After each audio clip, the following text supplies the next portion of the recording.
Hello and welcome to the vlog. I'm continuing with insulation today, both the fluffy loft style stuff as well as the solid Celotex board, for which I'm making up cardboard templates. Before I show you those though, I'll show you some clips I recorded a couple of days ago. Let's use a wibbly wobbly time transition and go back in time. The offside corner bit at the back here is being a little bit awkward, not so much at the top but down below. As you can see, there are wires there, more so than there were on the other side. And then you've got this black box here which has wires coming out of it, and it's very awkward to try and get your hand in that hole to put any insulation in.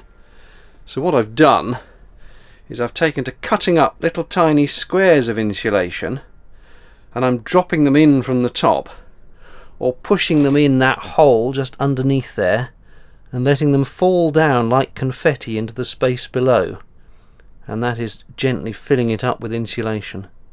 Meanwhile, the centre strut has been stuffed by putting my arm up as far as I could go. You can just see the little tufts of insulation poking out of the screw holes there, and again there along the middle, and obviously a nice load there.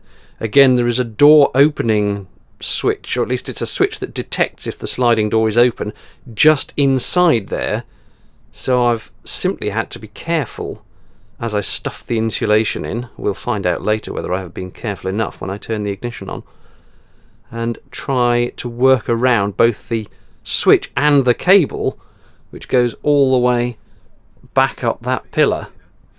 Right, it's about half an hour later or thereabouts, and as you can see, I've been building up the insulation, starting with those little confetti bits at the bottom of this, and then I've gently added bigger and bigger bits working around all this wiring. And there is actually a 12 volt cigarette lighter socket that goes here. There it is sitting on the floor, and it just connects in onto that connector and pushes into that slot. So I'm going to very gently push some more insulation in there and then reassemble it. A small hiccup, as I forgot that the back of the cigarette lighter would actually need enough space to go into, so I've prodded a little hole for it. And if we're lucky, that should just... Ooh! Yep, oops, sorry about the focus. There we go, it's clipped back on. Right, now I've filled, as you can see, up to there, carefully around all the wires. And now I just need to stuff a load into that cavity, which is just one big cavity, and that will go up to the ceiling. I have achieved what I hope is a small triumph. I'm about to insulate the middle pillar on the near side, and if you remember, there was a wire that came out at the bottom there, and it simply detects whether the sliding door is shut or not. But I wanted to take that wire off because there was some ducting over the inside top there that seemed to be an awful lot of ducting just for one wire. Well, lo and behold, it's just a little plug on the end, and if you pull it in the right way, which was a bit dodgy for a while because I was pulling it in the wrong way, but when you pull it in the right way, it simply unclips. And that means that I have been able to pull that wire out and will now be able to release it from this completely over the top ducting. And whilst I won't in fact be able to reroute it inside the metal because there's no entry point at that end, I can at the very least tuck the wire behind that metal bracket instead of in front of it, and that will make fitting the roof a little bit easier. And the wire itself can hide under the roof panel. And there we have it, routed behind that bracket, and it will go under the roof panel by the insulation. In case you're worried, yes, that is a bit dodgy to have that wire just resting against the sharp bit of metal, so I will put some protective ducting over that, but not today. That was a couple of days ago, and now we're back to today, and what I've been doing is using cardboard templates, using old offcuts of card, to try and cut out the Celotex insulation board to fit these spaces, and these are really quite awkward. You might think they would be nice square shapes with 90-degree angles everywhere and you could just cut the board and it would fit, but oh no, it's not that simple. There are corners, little shaped corners, and the struts of the van are actually curved like that. And then across the top here, that's not even level. It starts up high and it comes down a little bit. So I got these offcuts of card and then just held them up against the side of the van, trimmed them by eye with a pair of scissors, then held them up again, trimmed them a bit more, held them up again, real trial and error stuff, until eventually you end up with a piece of card that near enough, I have made a mess on this one, but near enough this fits the shape. So you've got the curve here and you've got a little curved corner up here, and it's just about right for that. So then I can use that with a piece of this Celotex board and make a bit that just about fits in the space. Again, you've got the curve of it here, little curve there. I stupidly, because I'm an idiot, didn't make this board long enough. I was short by, what's that, about an inch? Yeah, 30 centimetres, thereabout, 30 centimetres, 30 millimetres, thereabouts. But it's near enough, and I've cut another piece to fill the gap there.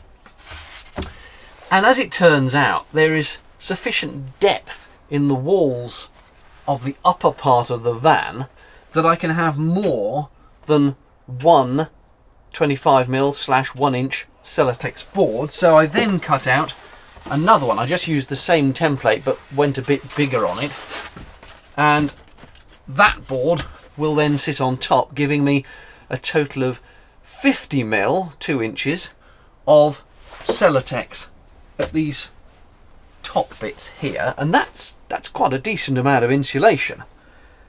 And I'm going to put even more in below that. So all in all, there's going to be quite a thickness of insulation in this van, which will hopefully keep me very warm.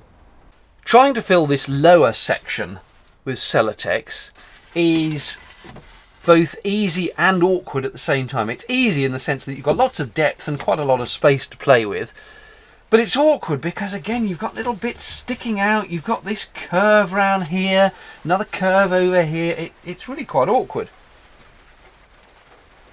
So what I'm going to do is I've cut this bit of 25mm Celotex to go in there to start with, and that actually gives me a base for 50mm Celotex on top. So in parts of this, there's going to be 75mm, 3 inches of Celotex, which is loads.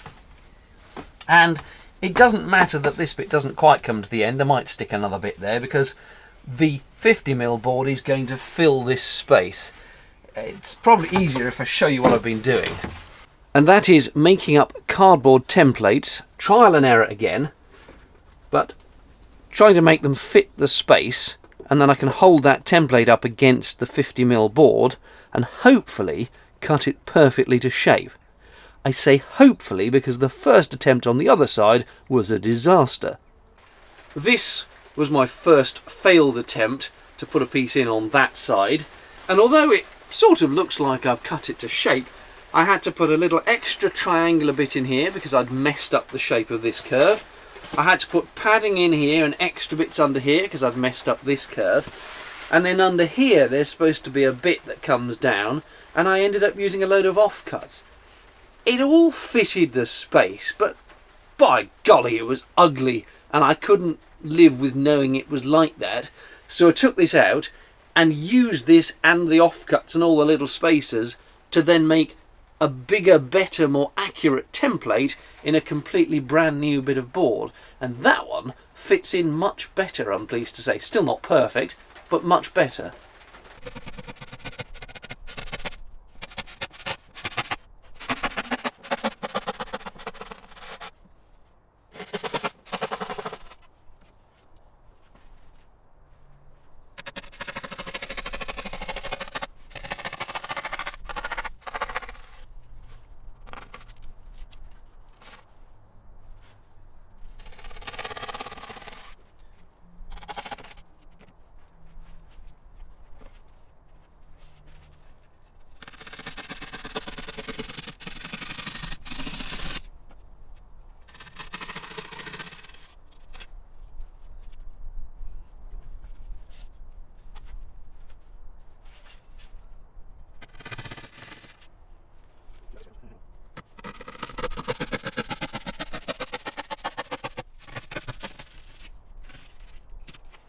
this is first fit after cutting that piece, and as you can see I've been a little bit cautious on top, so I need to trim just a couple of millimeters off the top here. Better to trim too little to start with, obviously, and then just refine it a little bit. Now unfortunately I've messed up over here, cut a bit too much away, but these things happen. It's not going to affect the overall insulation of the van too much. So at the moment that's not too bad. I just need to very, very gently trim a little bit more off it.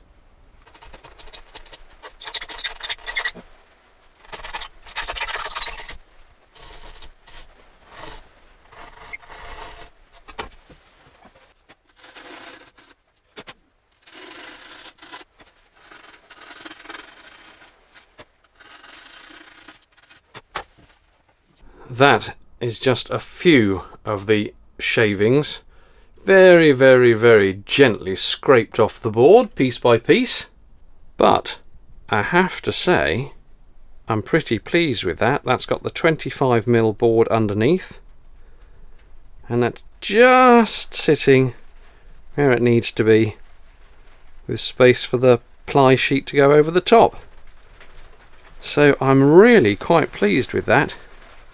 Now, because the board wasn't physically big enough to extend down into that corner, I'm going to have a look at my offcuts and see if I've got any bits that will just about fit, and there are some promising candidates over there. And after much huffing and puffing, that will do. More complicated than you might think. You'd think that was just 3 straight lines and a curve, but if I just pull it out, you can see I've had to put a curve on that edge, a bevel, and then cut a section out there, put an angled section there, and cut a whole section away, because this space is awkward at the back. But it fits just about. There we go. So that'll do.